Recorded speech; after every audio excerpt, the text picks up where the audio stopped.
ઘનશ્યામ રાજપરા હત્યા કેસમાં ઘનશ્યામ રાજપરાના પરિવારને ન્યાય અપાવવા માટે થઈને વિછિયામાં કોળી સંમેલન યોજાયું હતું, પરંતુ ક્યાંક આ કોળી સંમેલનના પડઘા હજી સુધી પડી રહ્યા હોય એવું લાગી રહ્યું છે। આ બધાની વચ્ચે બનાસકાંઠાના નવગણજી ઠાકોર છે, તેમને ભારતીય જનતા પાર્ટી ઉપર આકરા પ્રહાર કર્યા હતા। આજે તેના વિશે જ વાત કરીશું। નમસ્કાર, હું હંસિની અને તમે જોઈ રહ્યા છો નિર્ભય ન્યૂઝ। બનાસકાંઠાના નવગણજી ઠાકોર અનેક વખત ગાંધીનગર લોકસભાના જે ધારાસભ્ય છે અલ્પેશ ઠાકોર, તેમના સહિત ભારતીય જનતા પાર્ટીના અનેક એવા નેતાઓ છે તે લોકો ઉપર અવારનવાર પ્રહાર કરતા હોય છે, પરંતુ જ્યારે કોળી મહાસંમેલન યોજાયું હતું તે સમયે તેમને ભારતીય જનતા પાર્ટીનો જાણે વારો પાડી દીધો હોય તેવા પણ અનેક દ્રશ્યો સામે આવ્યા હતા। સૌથી પહેલા તો નવગણજી ઠાકોરને સાંભળીએ કે તે આ વિષયને લઈને શું કહી રહ્યા છે। પવિત્ર ભૂમિ ઉપર અને મારા રાજકોટના પાદરની અંદર સમગ્ર ગુજરાતમાંથી વધારેલા મારા ઠાકોર સમાજ અને કોળી સમાજને નવગણજી ઠાકોરના જાજા રામ રામ। સમયની મર્યાદા છે, વક્તાઓ ખૂબ છે, પણ વિશેષ વાત નથી કરતો કે અમિતભાઈ, જ્ઞાનીબેન, આ ગુજરાતની અંદર આ બેનર ઉપર લખેલું છે કે ઠાકોર અને કોળી સમાજની 38% વસ્તી છે। દેશનું બંધારણ, દેશનો કાયદામાં લખેલું છે એસટી અને એસસી સમાજની 22% વસ્તી છે, એટલે 38 ને 22 કેટલી થી 60% છે।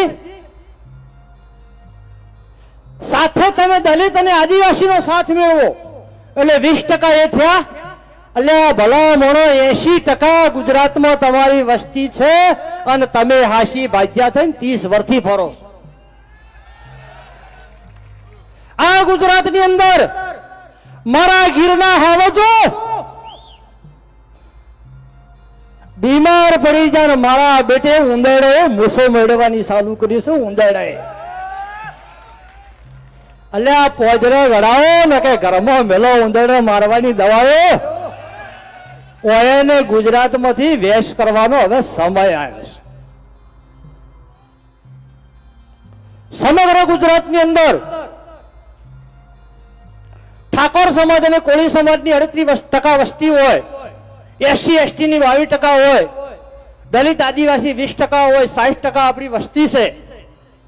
એટલે અહીં આજે આ જસદણ, વિંછિયા અને રાજકોટની ભૂમિ ઉપરથી તમારી બધેની રજા લઈને હું એક જાહેરાત કરું છું, જ્ઞાનીબેન, અમિતભાઈ, આગામી 2027 ની અંદર ગુજરાતની ગાદી ઉપર ઠાકોર, કોળી, દલિત, આદિવાસી માલધારી અમે બેસાડીશું,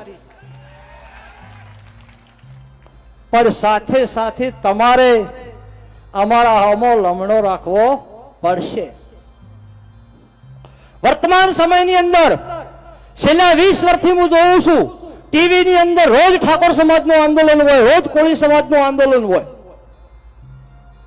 ડેલી આંદોલન કરવું, ડેલી ધરપકડ કરવી, ડેલી જેલમાં જવું, ડેલી તારીખે અડવું, એના કરતા એક માનું ધાવણ ધાયેલા હો તો ગુજરાતમાંથી સરકાર ઉખાડીને ફેંકી દો।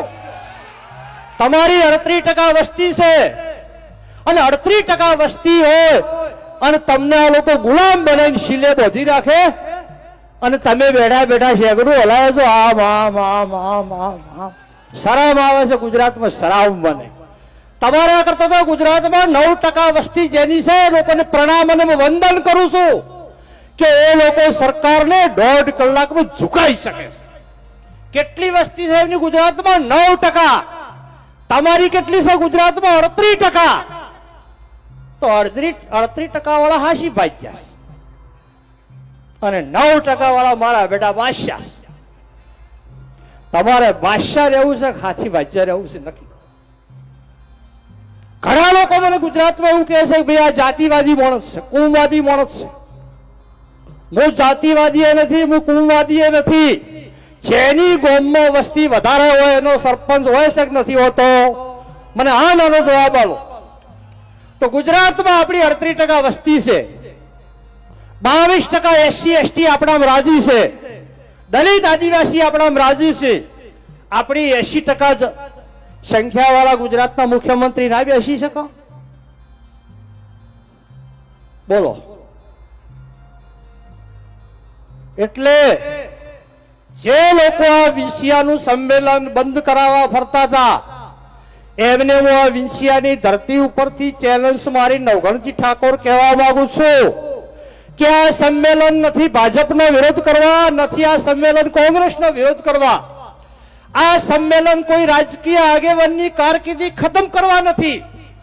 આ સંમેલન ગુજરાતમાં મારા કોળી અને ઠાકોર સમાજના હક અને અધિકાર માટે.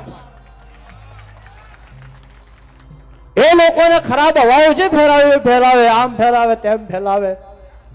એટલે આપ સૌને હું વિનંતી કરું છું કે તમારું પ્રગતિ કરવી હોય, તમારો વિકાસ કરવો હોય અને તમારા આવનાર ભાવિ પેઢીને સમાન ભેર જીતાવી હોય તો ગુજરાતમાં જાતિ આધારિત વસ્તી ગણતરી થવી જોઈએ. 27% ઓબીસી અનામત છે, એની અંદરથી ઠાકોર અને કોળી સમાજને લાભ મળતો નથી. ત્રીજા નંબરમાં ગુજરાતમાં ઠાકોર અને કોળી વિકાસ નિગમ ચાલે છે, એમાં એમના નિગમમાં 1200 કરોડ રૂપિયા આલે છે અને તમારા નિગમમાં 15 કરોડ રૂપિયા આલે છે. જેની 38% વસ્તી છે એને 15 કરોડ, જેની 9% વસ્તી છે એને 1200 કરોડ. આ ભેદભાવ શેનો? આ ભેદભાવ એટલા માટે છે કે ગુજરાતના શાસકો તમારી સમાજના નથી. એટલે જે લોકો વિંસિયાનું સંમેલન બંધ રાખવા માંગતા હતા એ લોકોના સભામાંથી હું ચેલેન્જ ચાલું છું કે તમારામાં તાકાત હોય તો ઠાકોર અને કોળી વિકાસ નિગમમાં 1200 કરોડ રૂપિયા હવારે ખાવો હરો મર્દના દીકરા તમને ગણું. હોળી ધૂળેટી પછી ભારતીય જનતા પાર્ટીના પ્રમુખની વરણી થવાની છે. જો એમના બાપની તાકાત હોય તો ગુજરાતમાં ભારતીય જનતા પાર્ટીનો અધ્યક્ષ ઠાકોર કે કોળી બનાવે તો હું ભાજપમાં આવવા તૈયાર છું. 1 વર્ષ પછી ગુજરાતના મુખ્યમંત્રી બદલાવાના છે. એ ઠાકોર સમાજના અને કોળી સમાજના આગેવાનોને ગાંધીનગર સમાચાર મોકલાવો કે ઠાકોર મુખ્યમંત્રી કે કોળી સમાજનો મુખ્યમંત્રી તમારા ભાજપ વાળા બનાવતા હોય તો આજની તારીખમાં આખો કોળી સમાજ આવવા તૈયાર છે ભાજપમાં. અલ્યા તમારું અહીંયા આવતું કોઈ નથી અને ખોટું સમાજને ગુમરાહ કરો. મને એક રસ્તા મિત્રનો ફોન આવ્યો કે નવગણભાઈ ચોય જવાના. અમે કીધું વિંસિયા સંમેલનમાં. 2 મિનિટ કે કોળી સમાજ ને ઠાકોર સમાજના કેટલા બધા આગેવાનો ભાજપમાં છે, તમારા અહીંથી ક્યાં જવાની જરૂર છે? મેં કીધું મારા ભાઈ, અમારો ઠાકોર સમાજ અને કોળી સમાજ મોભાદાર અને માન ને મર્યાદા વાળો સમાજ છે. અમારી દીકરી પારકા ઘરનું પાનેતર ઓઢે ને એટલે મર્યાદામાં એ જાહેરમાં બોલે ને. મારા કોળી સમાજના ને ઠાકોર સમાજના આગેવાનોએ કમલમની ચૂંદડી ઓઢી લીધી છે. એ તમારા માટે એક શબ્દ ના બોલી શકે એટલે એમનો ભરોસો કોઈ રાખતા ને. જે આ ટીમ સમાજ માટે લડે છે, કોળી સમાજ માટે લડે છે, ઠાકોર સમાજ માટે લડે છે, એ ટીમને સાથ અને સહકાર આપજો. અહીંયા બોળી સંખ્યામાં તમે બેઠા છો. આજથી નક્કી કરો એક જ લક્ષ્ય, એક જ વિઝન. 2027 ની અંદર SS1 ની અંદર ગુજરાતમાં શાસન આપણું કોળી ઠાકોરનું હોવું જોઈએ.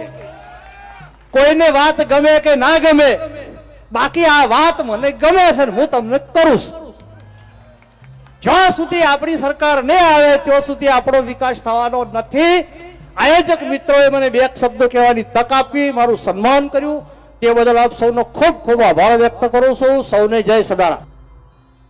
જે પ્રમાણે તેમના દ્વારા સમગ્ર વાતચીત કરવામાં આવી છે. એટલું જ નહીં, ખાસ કરીને તેમને 2027 જે વિધાનસભાની ચૂંટણી આવી રહી છે તેને લઈને પણ સૌથી મોટો ખુલાસો કર્યો છે. તેમણે એમ પણ કહ્યું હતું કે 2027ની આ જે ચૂંટણી આવશે એમાં ખાસ કરીને કોળી સમાજ, રબારી સમાજ, માલધારી સમાજ સહિત ઠાકોર સમાજના લોકો છે તે લોકોને સીટ આપવાનું કામ કરવામાં આવશે. એટલે અત્યારે હાલ એક તરફ કોળી સમાજમાં બે ફાંટા પડી રહ્યા છે, બીજી બાજુ ઘનશ્યામ રાજપરા હત્યા કેસના જેટલા પણ પરિવારના લોકો છે તે લોકોને ન્યાય આપવાની વાતો થઈ રહી છે. અને હવે આ બધાની વચ્ચે ક્યાંક 2027 વિધાનસભાની જે ચૂંટણી આવી રહી છે એને લઈને પણ કદાચ કોઈક નવા જૂની થવાના એંધાણ હોય તેવું પણ લાગી રહ્યું છે.